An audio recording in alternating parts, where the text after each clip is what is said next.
Eh bien, la chasse à la bécasse, c'est une chasse qui se pratique dans les bois naturellement, mais qui se pratique avec le chasseur, mais surtout avec un chien. C'est la complicité entre trois éléments, le chasseur, la bécasse et le chien.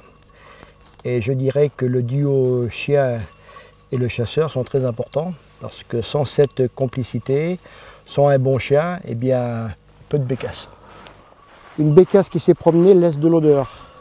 Alors, en ce qui concerne la bécasse en Charente-Maritime, il faut savoir que c'est un oiseau relativement convoité des chasseurs charentais, puisqu'il se prélève en moyenne par an entre 8 et 12 000 oiseaux, selon les saisons de chasse, en fonction des bonnes et des mauvaises années. En moyenne, donc 10 000 oiseaux à peu près sont prélevés à la chasse en Charente-Maritime.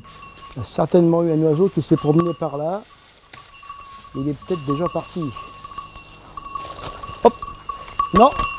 Bon, les oiseaux que nous avons chez nous viennent surtout de la Russie, du nord-ouest notamment de la Russie. C'est un migrateur, donc c'est un oiseau sauvage. C'est tout son charme. Ça veut dire que lorsqu'on part à la chasse à la bécasse, il y a des saisons, bien sûr, pour la chasser, mais on ne sait jamais si on va être en présence d'oiseaux ou non. C'est un oiseau qui reste naturellement sauvage. Le rôle de la Fédération départementale des chasseurs consiste essentiellement en une animation et une coordination du suivi et de la gestion de cet oiseau. C'est beau comme oiseau. Un bel oiseau, ça c'est un petit oiseau. Petit dans les 300 grammes. Alors le suivi de la bécasse, c'est sur plusieurs axes en Charente-Maritime. Le premier, c'est la connaissance des tableaux de chasse, donc essentiellement lié au travers de la distribution et de la récolte et de l'analyse des carnets de prélèvement bécasse qui sont distribués à chaque chasseur de Charente-Maritime. Puis ensuite également le suivi de l'hivernage de la bécasse.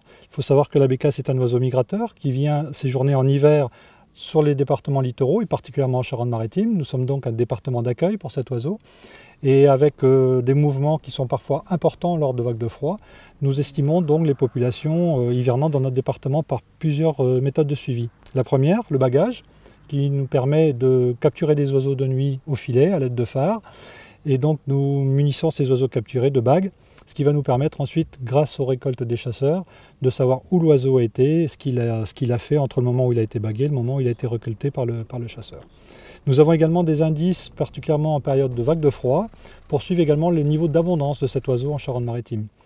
Donc nous faisons des suivis hivernaux tout au long de l'hiver, de façon à avoir l'affluence de cet oiseau sur notre département et, le cas échéant, mettre en place une veille, une alerte en ce qui concerne l'affluence des oiseaux trop importante parfois, et donc limiter également la pression de chasse lors de ces moments migratoires importants.